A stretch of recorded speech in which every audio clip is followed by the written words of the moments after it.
হারিয়ে যাওয়া গুপ্তধন। গোপাল ছোট্ট একটা গ্রামে বাস করত। সে সেখানে তার বাবা মায়ের সাথে থাকত।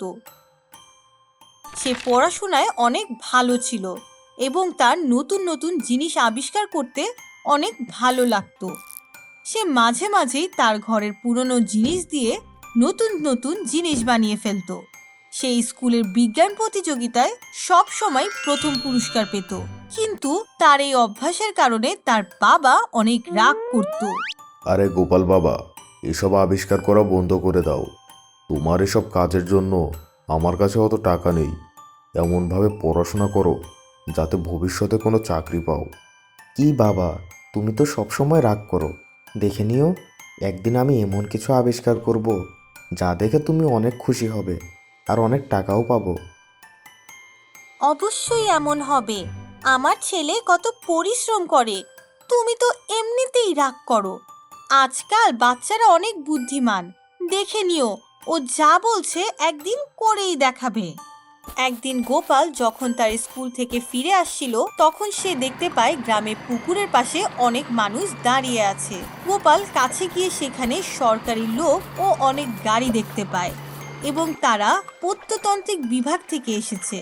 তারা এখানে পুকুরের নিচে থাকা পুরনো দালানের ব্যাপারে খোঁজাখুঁজি করতে এসেছে। সবাই বলে সেটাতে নাকি অনেক গুপ্তধন লুকিয়ে আছে। গোপাল বাড়িতে গিয়ে তার মাকে এই ব্যাপারে জিজ্ঞেস করে। মা, এটা কি সত্যি যে আমাদের গ্রামে পুকুরের নিচে পুরনো দালানের গুপ্তধন লুকানো আছে? হ্যাঁ বাবা, আমিও বড়দের থেকে এমনটাই শুনেছি, কিন্তু কখনো দেখিনি। মা, তুমি দেখে নিও, এই গুপ্তধন একদিন আমিই খুঁজে বের করব। এই কথা শুনে তার বাবা হাসতে হাসতে বলে, যে কাজ এত বড় বড় অফিসার করতে পারলো না, সেই কাজ তুমিই করবে? আচ্ছা, চেষ্টা করে দেখো। গোপাল অনেক চেষ্টা করে গুপ্তধন খোঁজার অন্য কোনো উপায় বের করতে থাকে এবং একদিন সে এমন একটা মেশিন বানিয়ে ফেলে যেটা পানি এবং মাটির নিচে লুকিয়ে থাকা গুপ্তধনের সন্ধান দিতে পারে। সে তার মেশিন নিয়ে পুকুরের আশেপাশে খুঁজতে শুরু করে। তখনই এক স্থানে গিয়ে তার মেশিন শব্দ শুরু করে। তার মেশিনের শব্দ শুনে সে খুশি হয়ে বাড়িতে ফিরে আসে এবং সে সব কথা তার মাকে খুলে বলে। তার মা গোপালকে নিয়ে গ্রামের প্রধানের কাছে যায়। তাদের কথা শুনে গ্রামের প্রধান বলে, বাবা গোপাল, তোমার এই কথা সত্যি হলে তো আমাদের গ্রামের ভাগ্যই পাল্টে যাবে। গ্রামের সবাই মিলে পুকুরের নিচে খুঁড়তে শুরু করে এবং বেশ কিছু দূর খোদাই করার পর তারা দালানের খোঁজ পায়। গুপ্তধন আর দালান খুঁজে পাওয়ার পর গ্রামের প্রত্নতন্ত্র বিভাগের লোককে খবর দেয়া হয়। সরকার দালান থেকে পাওয়া গুপ্তধন নিয়ে নেয়, কিন্তু তারা গ্রামের উন্নয়নের জন্য অনেক টাকাও দেয় এবং এর সাথে গোপাল আর তার পরিবারকে অনেক পুরস্কার দেয়া হয়। পুরস্কার পাওয়ার পর গোপাল খুশি হয়ে তার বাবাকে বলে, দেখেছো বাবা, আমি আগেই বলেছিলাম যে টাকাও পাবো আর তোমাদের নামও উজ্জ্বল করব। হ্যাঁ বাবা, আজকে আমি অনেক খুশি। তুমি আমাকে ভুল প্রমাণ করেছো। এভাবেই পড়াশোনা করো আর জীবনে অনেক বড় হও। লৌকিক গোলা বিক্রেতা। রাম ও শ্যাম দুই ভাই ছিল। তারা দুজন একই বাড়িতে থাকতো। বড় ভাই রামের একটি গোলার দোকান ছিল। সে এক স্কুলের সামনে তার দোকান দিয়েছিল এবং একদম সৎভাবে ব্যবসা করত। অন্যদিকে শ্যাম কোনো কাজ করতো না, কিন্তু যে কোনো ভাবে টাকা উপার্জন করে নিত। সে চালাকি করে টাকা উপার্জন করতে পছন্দ করত। শোনো শ্যাম, এইভাবে ঘুরে বেড়ানো ঠিক না।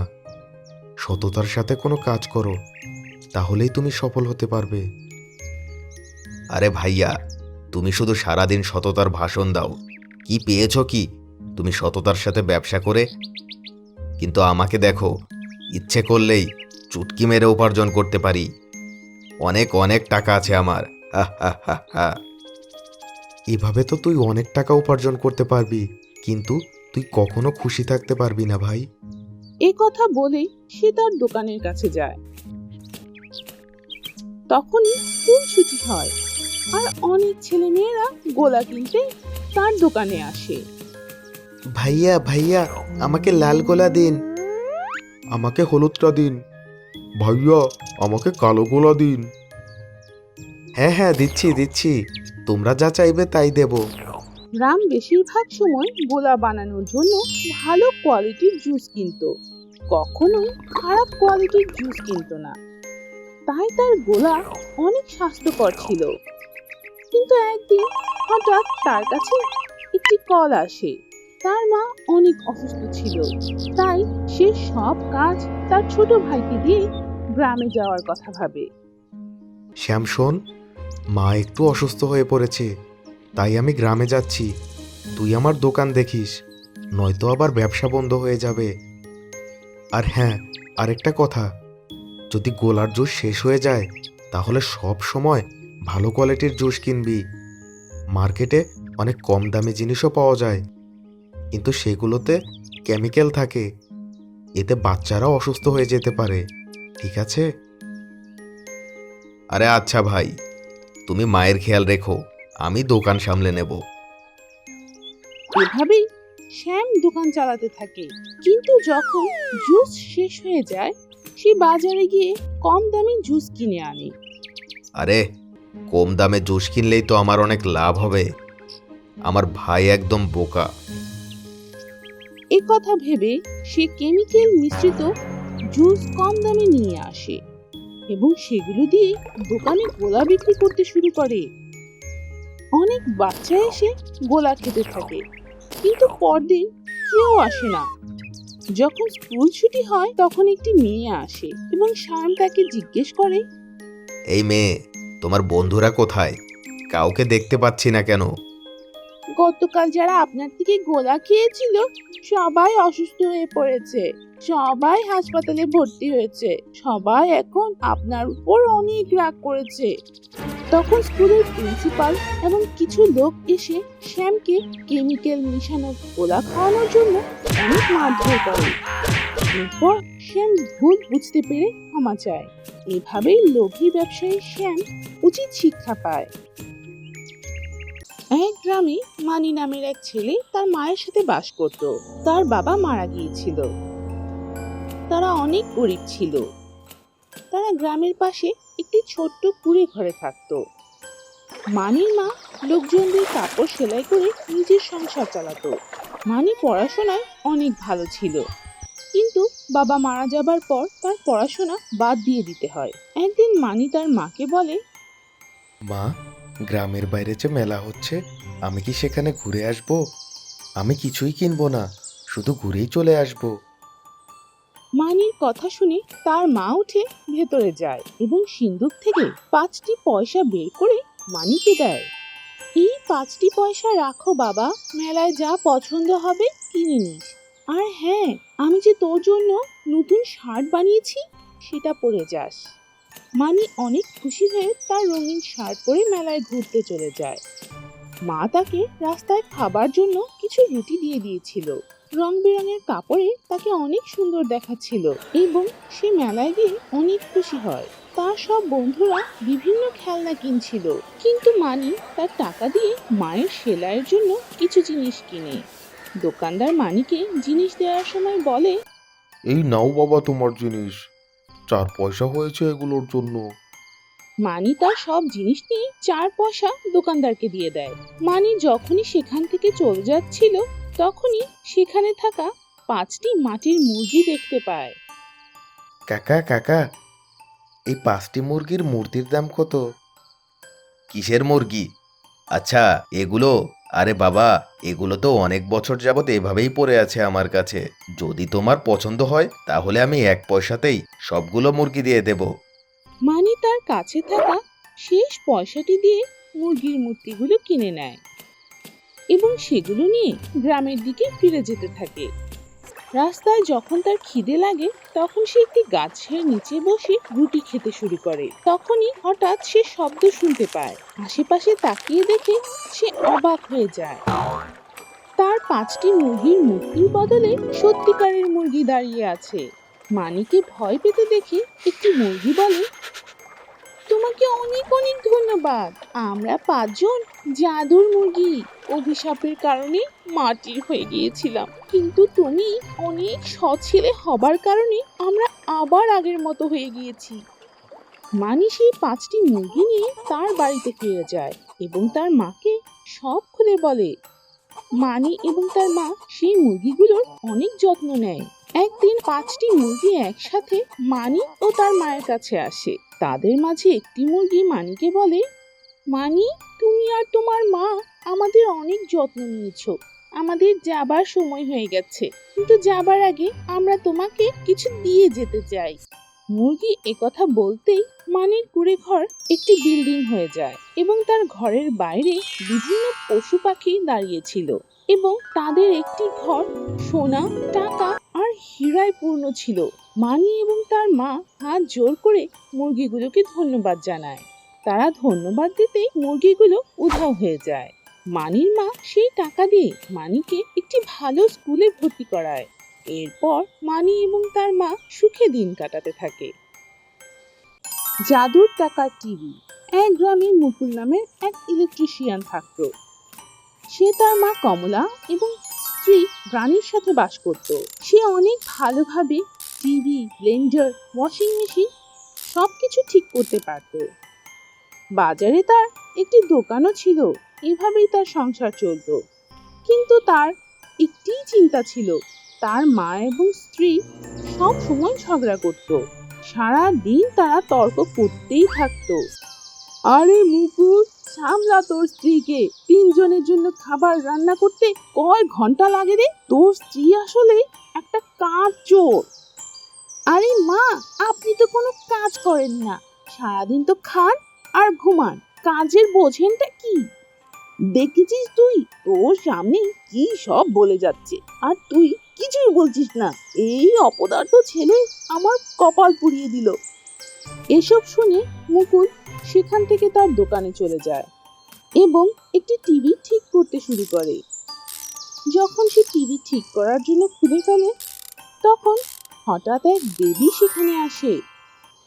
মুকুল অবাক হয়ে যায়। হে বৎস, তুমি এই টিভি খুলে আমাকে মুক্ত করে দিয়েছো। বলো, তুমি কি চাও? যা ইচ্ছে চাও। ও দেবী, আমি তো নিজের চোখকেই বিশ্বাস করতে পারছি না। প্রভুর দয়ায় আমার কাছে সব কিছু আছে। আমি আর কিছুই চাই না। আপনি মুক্তি পেয়েছেন, এটাই আমার জন্য অনেক। আমি আর কিছুই চাই না। আপনাকে ধন্যবাদ। আজকের সময়ে তোমার মতো মানুষ তো পাওয়াই যায় না বৎস। ঠিক আছে, তোমাকে কি দিতে হবে তা আমি জানি। এটি বলে দেবী অদৃশ্য হয়ে যায়। যখন বিকেলে মুকুল বাড়িতে ফিরে যায়, শাশুড়ি এবং বউ তখনও ঝগড়া করছিল। কিছুক্ষণ পর টিভির সামনে বসে সবাই নাটক দেখছিল। তখনই একটি হাসির ঘটনা টিভিতে আসে এবং শাশুড়ি বউ দুজনে মিলে হাসতে থাকে। আর তখনই টিভি থেকে অনেকগুলো টাকা এসে নিচে পড়ে। কিছুক্ষণ পর টাকা পড়া বন্ধ হয়ে যায়। তখন তারা দুজন অবাক হয়ে বলে, টাকা দে টিভি, ও আমার প্রিয় টিভি, আরো টাকা দে, টাকা দে, টাকা দে। কিন্তু কিছুই আসে না। কিছুক্ষণ পর আবারও একটি হাসির ঘটনা দেখানো শুরু হয়। এটি দেখে শাশুড়ি আর বউ আবার হাসতে থাকে। তখনই আবার কিছু টাকা নিচে পড়ে। তখন রানী বলে, আরে মা, আমি বুঝতে পেরেছি, যখন আমরা মন খুলে হাসি তখনই টিভি থেকে টাকা বের হচ্ছে। মনে হচ্ছে এটা কোনো জাদু। তখন মুকুল সেখানে আসে এবং সকালে সেই দেবীর কথা তাদের খুলে বলে। মা, রানী, আমার কথা মন দিয়ে শোনো। সকালে এক দেবী আমার ওপর আশীর্বাদ করেছেন, যদি তোমরা দুজন মিলেমিশে থাকো তবে আমরা কোটিপতি হতে পারবো। তখন থেকে শাশুড়ি এবং বউ ঝগড়া ছাড়াই হাসি খুশি দিন কাটায়। তারাপুর নামের এক গ্রামে রূপেশ নামের এক যুবক ছিল। সে কিছুদিন আগেই পশু পাখিদের উপর পড়াশোনা করে গ্রামে ফিরে আসে। সে তার বাড়িতে একটি পশু পাখির হাসপাতাল খোলার কথা ভাবে। একদিন এক লোক তার কাছে একটি মহিষ নিয়ে আসে। রূপেশ মশাই, আমার মহিষটা একটু দেখুন তো। ও গত 2 দিন যাবৎ দুধ দিচ্ছে না। কোনো ওষুধ থাকলে দিয়ে দিন। আচ্ছা, আমি দেখছি। রূপেশ রূপেশ মহিষের কাছে গিয়ে ভালোভাবে সবকিছু দেখতে থাকে। কিছুক্ষণ পর সে বলে, আরে ভাই, আমার তো মনে হচ্ছে তোমার মহিষ একদম ঠিক আছে। গতকাল আর পরশুও দুধ দিয়েছিল, খাবারও তো ঠিকভাবেই খাচ্ছে, ওর কিছুই হয়নি। আরে কিসের ডাক্তার হয়েছিস তুই?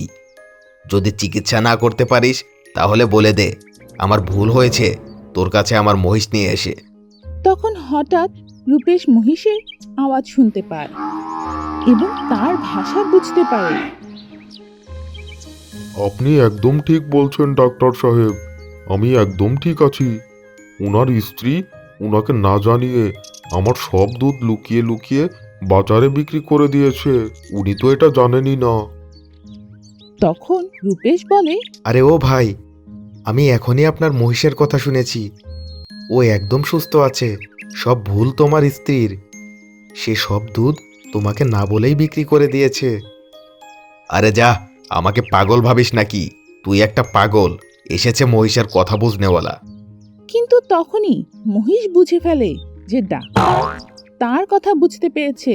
সে ফিরে গিয়ে গ্রামের অন্য সব প্রাণীদের এই কথা জানিয়ে দেয়। তখনই সব প্রাণীরা, যেমন ছাগল, মুরগি, গরু, কুকুর, সেই ডাক্তারের কাছে আসে। তাদের দেখে তাদের মালিকেরাও সেখানে আসে। তখন একটি মুরগি বলে, ডাক্তার সাহেব, দুদিন যাবৎ আমার অনেক জ্বর এসেছে, আমার মালিক তো বুঝতেই পারছে না। আচ্ছা, এই নাও ওষুধ, তুমি এখনই সুস্থ হয়ে যাবে, এখন যাও। এরপর একটি ছাগল আসে, একটি গরু ও কুকুর এসে ডাক্তার সাহেবের কাছে তাদের সমস্যার কথা বলে ওষুধ নিয়ে সেখান থেকে চলে যায়। তখন গ্রামের সবাই বুঝতে পারে যে ডাক্তার রূপেশ প্রাণীদের ভাষা বুঝতে পারে। তখন গ্রামের সবাই এবং প্রধান এসে তাকে বলে, আরে ডাক্তার সাহেব, আপনি তো অলৌকিক মানুষ, প্রাণীদের কথা বুঝতে পারেন। এভাবে তো আপনি সব প্রাণীদের সমস্যার সমাধান করতে পারবেন। এজন্য আমি একটা পরিকল্পনা করেছি। কেননা আমরা মুরগির মতো ডিজাইন করে আমাদের গ্রামেই একটা পশু হাসপাতাল বানিয়ে ফেলি। এভাবে আমাদের গ্রামও অনেক বিখ্যাত হয়ে যাবে। কি বলেন আপনি? ঠিক আছে প্রধান মশাই, আপনি যা ভালো মনে করেন। তখন সবাই মিলে একটি বড় হাসপাতাল বানিয়ে ফেলে। এরপর বিভিন্ন গ্রাম থেকে লোকেরা প্রাণীদের চিকিৎসা করার জন্য রূপেশের কাছে আসতে থাকে। সোনার গুহা এবং লম্বা পাওয়ালা লোভী মহিলা। এক গ্রামে কমল নামের এক লোক তার স্ত্রী বিমলার সাথে বাস করত। কমল অনেক পরিশ্রমী এবং সৎ লোক ছিল। সে গরিব হলেও যতটা সম্ভব লোকদের সাহায্য করত। এমন কাজের কারণে তার স্ত্রী বিমলা অনেক বিরক্ত হতো। সে সব সময় কমলকে বলতো, তুমি তো দেখছি মানবেই না, একদম গরিবের রবিনহুড হয়ে গেছো। লোকদের সাহায্য করার জন্য সব সময় প্রস্তুত থাকো। যদি তুমি এইভাবেই চলতে থাকো তাহলে কিন্তু আমি আমার বাপের বাড়ি চলে যাব বলে দিচ্ছি। তারপর একাই থেকো এখানে। আরে তুমি রাগ কেন করছো? আমার যতটা সম্ভব আমি লোকদেরকে সাহায্য করি। দেখবে একদিন প্রভুও আমাদের সাহায্য করবেন। একদিন আমাদের অবস্থা অবশ্যই পরিবর্তন হবে। আমাদের আবার দিন পাল্টাবে, জানি না সেই দিন কবে আসবে। কমলের কথা শুনে তার স্ত্রী রাগ করে সেখান থেকে চলে যায় এবং কমল তার কাজ করতে চলে যায়। কিন্তু যখন সে কাজ থেকে ফিরে আসছিল তখন সে দেখতে পায় একটি পাখি অজ্ঞান হয়ে পড়ে আছে। কমল সেটিকে পানি দেয়। পানি পান করতেই পাখির জ্ঞান ফিরে আসে, কিন্তু সেটি তখনও উঠতে পারছিল না। কমল পাখিটিকে উঠিয়ে তার বাড়ি নিয়ে যায় এবং সেটিকে খাবার দেয়। এসব দেখে তার স্ত্রী আবার রাগ করে, এবার তো দেখি বেশি বাড়াবাড়ি করছো। মানুষ তো মানুষ, এখন তো এই পশু পাখিদেরও বাড়িতে নিয়ে এসছো। কিন্তু কমল তার কথা শোনে না। সে পাখির সেবা করতেই থাকে। কিছুদিনের মধ্যেই সেই পাখি সুস্থ হয়ে যায়। সেটি আবার উঠতে শুরু করে, কিন্তু সে উড়ে চলে যাবার আগে কমল ও তার স্ত্রীর কাছে গিয়ে বলে, তোমরা আমার প্রাণ বাঁচিয়েছো, আমি তোমাদেরকে কিছু দিতে চাই, চলো আমার সাথে। এটি বলে পাখি উঠতে শুরু করে। কমল এবং তার স্ত্রী পাখির পেছন পেছন যেতে থাকে। পাখিটি উঠতে উঠতে জঙ্গলের মাঝে একটি পাহাড়ের কাছে যায়। সেই পাহাড়ে একটি গুহা ছিল। সেই গুহাটি সোনার মতো চমকাচ্ছিল। পাখি কমলকে উপরে আসার ইশারা দেয়, কিন্তু কমল এবং তার স্ত্রী সেই পাহাড়ে উঠতে পারে না। তখনই পাখি তাদের উপর দিয়ে উড়ে যায় আর তাদের পা অনেক লম্বা হয়ে যায়। এরপর তারা একদম পাহাড়ের গুহার কাছে চলে যায়। তারা দুজন অবাক হয়ে দেখে যে গুহাটি সোনা দিয়ে ভরপুর ছিল। পাখি তাদের ইশারা করে বলে যে তারা যত ইচ্ছে সোনা নিয়ে যেতে পারে। এটি দেখে কমল তার স্ত্রীকে বলে, দেখো বিমলা, আমি তোমাকে বলেছিলাম না যে প্রভু একদিন আমাদেরকে সাহায্য করবেন। আজ প্রভু আমাদের দয়া করেছেন এবং এই পাখিকে আমাদের কাছে পাঠিয়েছেন। আজ পাখির কারণে আমাদের সব সমস্যা দূর হয়ে যাবে। কমল এবং তার স্ত্রী অনেকগুলো সোনা উঠিয়ে নেয় এবং তারা দুজন পাখিকে ধন্যবাদ দেয়। তখন হঠাৎ তাদের পা ছোট হয়ে যায় এবং তারা আবার আগের মতো হয়ে যায় এবং পাখিটি সেখান থেকে উড়ে চলে যায়। তারা দুজন অনেক খুশি হয়ে সোনা নিয়ে বাড়ি ফিরে আসে এবং তাদের কষ্টের দিন চলে যায়। তারা সুখে বসবাস করতে থাকে। এখন কমলের সাথে সাথে তার স্ত্রীও লোকদের সাহায্য করতে শুরু করে। সে বুঝতে পেরেছিল যে মানুষের উপকার করে আনন্দ পাওয়া যায়। চাঁদপুর নামের এক গ্রামে শান্তারাম নামের জমিদার থাকত। সে অনেক কৃপণ এবং রাগী ছিল। সেই গ্রামে একটি বড় পুকুরও ছিল। প্রতি বছর মাছ চাষের জন্য সেই পুকুর নিলাম করা হতো। শুধুমাত্র শান্তারামই সেটিতে অংশগ্রহণ করত। প্রতি বছরের মতো কিছু জেলে জমিদারের কাছে যায়। মহাজন মশাই, প্রতিবারের মতো আপনি যদি এবারও আমাদের 1,00,000 টাকা দেন তাহলে আমরা মাছ চাষ শুরু করতে পারি। আপনি না থাকলে আমাদের মতো জেলেদের যে কি হতো। আরে এত কথা বলুন না তো ভাই, এই নাও 1,00,000 টাকা। জমিদার সেই জেলেদের 1,00,000 টাকা দিয়ে দেয় এবং ভালোভাবে মাছ চাষ করতে বলে। তখনই সেখানে জমিদারের স্ত্রী আসে আর বলে, এই কি গো, আপনি প্রতি বছরই ওদের 1,00,000 টাকা দিয়ে দেন। বুঝি না আপনি কি চান। এসব কাজে কেন আপনি এত টাকা নষ্ট করেন? কি পান এসব করে? আরে পাগলি, আমি তো আর পাগল না। আমি এই 1,00,000 টাকা ওই জেলেদের মাছ চাষ করার জন্য দেই, সাথে মাছের খাবার আর সার কেনার জন্য। কিন্তু বছর শেষে আমি 5 গুণ লাভ পাই। প্রতি বছর আমি মাছ বিক্রি করে 5,00,000 টাকা পাই। চাঁদপুরে শরৎ নামের এক ফার্মিং ইঞ্জিনিয়ার আসে এবং সে জেলেদের বলে, আরে, এটা তো অনেক ভালো একটা পুকুর। আপনারা এটা থেকে তো অনেক ভালো উপার্জন করতে পারেন। কোথায় আর উপার্জন শরৎ ভাই, মাছ বিক্রি করে তো অনেক টাকাই পাই, কিন্তু সেটার 80% ওই শান্তারামই নিয়ে যায়। আমাদের ভাগে তো কিছুই থাকে না। আরে, এটা তো অন্যায়। এটা কিভাবে হতে পারে? সে তো আপনাদের ঠকাচ্ছে। আরে শরৎ ভাই, প্রতি বছরের পুকুরের নিলামে সেই অংশগ্রহণ করে আর আমাদের 1,00,000 টাকা দেয়, আর এরপর সে 5,00,000 টাকা নিয়ে যায়। আমাকে তার কাছে নিয়ে চলুন। আমি নতুন একটা পুকুর বানিয়ে আপনাদের 3 গুণ লাভ দেব। এভাবে সবাই মিলে শরৎকে জমিদারের কাছে নিয়ে যায়। জমিদার মশাই, আপনি যেটা করছেন সেটা তো অন্যায়। আপনি এই গরিব লোকদের রক্ত চুষে খাচ্ছেন। এই বছর আমি একটা নতুন পুকুর বানিয়ে জেলেদের 3 গুণ লাভবান করব। শরৎ সেদিনই কাজে লেগে যায়। সে ট্রাক্টরে করে একটি পাম্প নদীর পাশে নিয়ে যায় এবং নদী থেকে পানি নিয়ে একটি পুকুর ভরতে থাকে। পরদিনই অনেকগুলো মাছ এনে তার পুকুরে ছেড়ে দেয়। সে মাছ চাষে শিক্ষিত হবার কারণে কম দামে বিভিন্ন ধরনের খাবার এবং সার পুকুরে দিতে থাকে এবং এভাবে সেই বছর শরৎ পুকুর থেকে 10 গুণ লাভ করে। এরপর শরৎ তার সাথে থাকা কাজ করতে থাকা জেলেদের লাভের অর্ধেক দিয়ে দেয়। তুমি তো আমাদের ভাগ্যই খুলে দিলে শরৎ ভাই। একটা ট্রাক্টর আর পাম্প দিয়ে নতুন একটা পুকুর বানিয়ে দিলে। আমাদের পাশে থাকার জন্য ধন্যবাদ শরৎ ভাই। এইসব দেখে শান্তারামের কাছে কাজ করতে যাওয়া জেলেরাও শরতের সাথে যোগ দেয়। JoJo TV. গরিবের কপাল। ধনী বাঘের তাণ্ডব আর রঙিন সিংহ। অনেক দিন আগের কথা, এক জঙ্গলে মিঙ্গু সিংহ আর মিনা সিংহী বাস করত। তারা দুজন অনেক গরিব ছিল আর অনেক কষ্ট করে শিকার করে কোনোভাবে তারা নিজেদের দিন পার করত। একদিন মিনা সিংহী দুটি বাচ্চার জন্ম দেয়। এবার তার একটি ছেলে আর একটি মেয়ে ছিল। সে তার ছেলের নাম রাখে বিগু আর মেয়ের নাম রাখে চিক্কি। কিন্তু মেয়ে সন্তানের জন্ম হওয়ায় মিঙ্গু খুশি ছিল না। হে প্রভু, তুমি আমাকে মেয়ে কেন দিলে? আমি একে লালন পালন করতে পারবো না। আমি এক্ষুনি একে এই জঙ্গল থেকে অনেক দূরে ফেলে আসব। মিঙ্গু তার নবজাতক কন্যা চিক্কিকে জঙ্গলের বাইরে নদীর ওপারে অন্য জঙ্গলে ফেলে আসার সিদ্ধান্ত নেয়।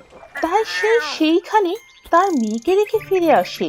মিঙ্গু চলে যেতে চিক্কি জোরে জোরে কান্না করতে থাকে। তখনই এক হিংস্র বাঘ তার কান্না শুনে তাকে আক্রমণ করার কথা ভাবে। বাহ, আজ তো দারুণ মজা হবে। টাটকা তাজা ছোট্ট বাচ্চার মাংস, আজ তো দারুণ মজা হবে। বাঘ যখনই চিক্কিকে খেয়ে ফেলার জন্য এগিয়ে আসে, তখনই হঠাৎ সেখানে এক অদ্ভুত রঙিন সিংহ ছুটে আসে আর বাঘকে তার জাদুর শক্তি দিয়ে সেখান থেকে তাড়িয়ে দেয়। আরে, এ তো অনেক সুন্দর একটা সিংহের বাচ্চা। একে এখানে কে ফেলে গেছে? তখন রঙিন সিংহ আরেকটি সমাধান বের করে আর সে চিক্কি সিংহীকে একটি গাভীকে দিয়ে দেয় আর বলে, তুমি কি এই বাচ্চার দেখাশোনা করবে? জানি না কে কে জঙ্গলে ফেলে গেছে। আমি একে আমার সন্তানের মতোই লালন করব। গাভী হাসি মুখে সিংহের বাচ্চাকে লালন পালন করতে রাজি হয় আর তাকে খুব যত্ন করে দেখাশোনা করে। গাভী সিংহীকে জঙ্গলে থাকতে শেখায় আর তার সাথে অনেক খেলাধুলা করে। এভাবে অনেক দিন হয়ে যায়। অন্যদিকে মিঙ্গুর ছেলে বিগুও বড় হয়ে যায়, কিন্তু সে মোটেই বুদ্ধিমান আর শক্তিশালী ছিল না। সে শুধু সারাদিন ঘুমিয়েই পার করত। তার বাবা খুব চিন্তায় ছিল। একদিন বিগুর সাথে ওই হিংস্র বাঘের লড়াই হয় আর বাঘ তাকে আক্রমণ করে বেহুশ করে ফেলে। ছোট্ট একটি হাতি এটি দেখে ফেলে আর সে গিয়ে মিঙ্গু আর মিনাকে সব কথা জানায়। হাতির কথা শুনে তারা দুজন তাদের ছেলেকে বাঁচাতে বাঘের কাছে যায়, কিন্তু বাঘ তাদেরকেও জাদু দিয়ে একটি রশি দিয়ে বেঁধে ফেলে।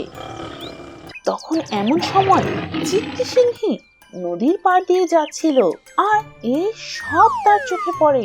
চিক্কি সিংহী তাদের তিনজনকে বাঁচাতে বাঘকে আক্রমণ করে আর তাকে মেরে ফেলে। সবাই প্রাণে বেঁচে যায়। মিনা সিংহী চিক্কির মুখে তার জন্মদাগ দেখে তাকে চিনে ফেলে আর বলে, মা, আমি তোমার মা, এসে তোমার বাবা। তোমার বাবা তোমাকে বোঝা মনে করে ছোটবেলায় অন্য জঙ্গলে ফেলে এসেছিল মা। হ্যাঁ মা, আমি ভুল করেছি, আমাকে ক্ষমা করে দাও। চিক্কি তাদের ক্ষমা করে দেয়। সবাই আবার একসাথে থাকতে শুরু করে। গরিব জেলে জাদুর মতি। অনেকদিন আগের কথা, এক গ্রামে সোহান নামের এক জেলে বাস করত। সে তার ছেলে মুন্নু আর তার স্ত্রী সোনিয়ার সাথে ছোট্ট একটি ভাঙা ঘরে থাকত। প্রতিদিন সকালে সোহান নদীতে মাছ ধরতে যেত আর সেগুলো সে বাজারে নিয়ে বিক্রি করত। মুন্না তার বাবার থেকে একদম আলাদা ছিল। সে প্রতিদিন সকালে খাবার খেয়ে খেলা করতে বাড়ি থেকে বেরিয়ে যেত আর রাতে দেরি করে বাড়ি ফিরত। একদিন সোহান মুন্নুকে বলে, বাবা, তুমি তো এখন বড় হয়ে গেছো। কাল থেকে তুমি আমার সাথে নদীতে মাছ ধরতে চলো। তুমি সাহায্য করলে অনেক বেশি মাছ ধরতে পারবো। আরে না বাবা, আমি আপনাকে কাল সাহায্য করতে পারবো না। কাল আমার অনেক কাজ আছে আর একটা অনুষ্ঠানেও যেতে হবে আমাকে। কিন্তু বাবা, আর কতদিন এভাবে মেহনত করে যাব? আর এভাবে কতদিন টাকা উপার্জন করব? এখন তো তোমার এই পরিবার সামলানোর সময় হয়ে গেছে। এসব তোমাকেই করতে হবে বাবা। মুন্নু তার বাবার কথা না শুনে বাইরে চলে যায়। পরদিন মুন্নু ঘুরে বেড়ানোর সময় পাশেই ঝলমল করতে থাকা কিছু একটা দেখতে পায়। সে কাছে গিয়ে দেখে যে এটি একটি কাচের বক্স। সেই কাচের বক্সের মধ্যে অনেক মতি ছিল। মুন্নু যেই সেই বক্সটি তুলতে যায়, কে আমাকে হাসিল করতে এসেছে? তোমার নাম কি? কোথা থেকে এসেছো? আমার নাম তো মুন্নু। আমার সাথে কি বক্সের ভেতরের মতি কথা বলছো? আমি কি তোমাকে নিতে পারি? হ্যাঁ, আমি এই কাচের বক্সে বন্দি মতি। আমাকে পেতে হলে তোমাকে লোভী না, সৎ হতে হবে। আর তোমাকে পরিবর্তন করতে হবে। কিন্তু আমি তো সৎ, আর আমি আমার সব বন্ধুদেরকেও সাহায্য করি। কিন্তু তুমি কি তোমার বাবাকে সাহায্য করো? তুমি তোমার নিজের সাথে সৎ হও। মুন্নু কিছুক্ষণ ভাবতে থাকে। তারপর মতি আবারও বলে, কিছু সময়ের জন্য ওই সব জিনিস তুমি করার চেষ্টা করো যেগুলো তুমি তোমার আলসেমির জন্য করো না। যখনই তোমার মধ্যে সত্যিকারের পরিবর্তন আসবে, আমি তখন তোমার সামনে আবার হাজির হব। মুন্নু মতির কথা মেনে চলে। আর পরদিন থেকেই সে তার বাবার সাথে কাজে লেগে পড়ে। যখন সোহান মাছ ধরতে যায়, তখন মুন্নু তার সাথে সাথে যেতে শুরু করে আর তার কাজে সাহায্য করে। আজ আমাকে সাহায্য করে তুমি অনেক ভালো করেছো বাবা। এ কথা শুনে মুন্নু অনেক খুশি হয়। কয়েক সপ্তাহ পর একদিন বিকেলে নদীতে মুন্নুর সামনে মতি হাজির হয়। তুমি কি আমাকে নেবে না? আমি অনেক দিন ধরে তোমাকে দেখছি। তোমার মধ্যে অনেক ভালো পরিবর্তন এসেছে মন্নু। হ্যাঁ, কিন্তু আগে আমি এই মতি শুধু আমার খুশির জন্যই নিতে চাইতাম। কিন্তু সত্যি বলতে, আমার বাবার সাথে কাজ করে আমার বেশি ভালো লাগছে। তুমি আমার অনেক বড় উপকার করেছো। এরপর থেকে মুন্নু একটি সৎ ও সুখী জীবন যাপন করতে থাকে। মতি তাকে সৎ বানিয়ে দিয়েছিল।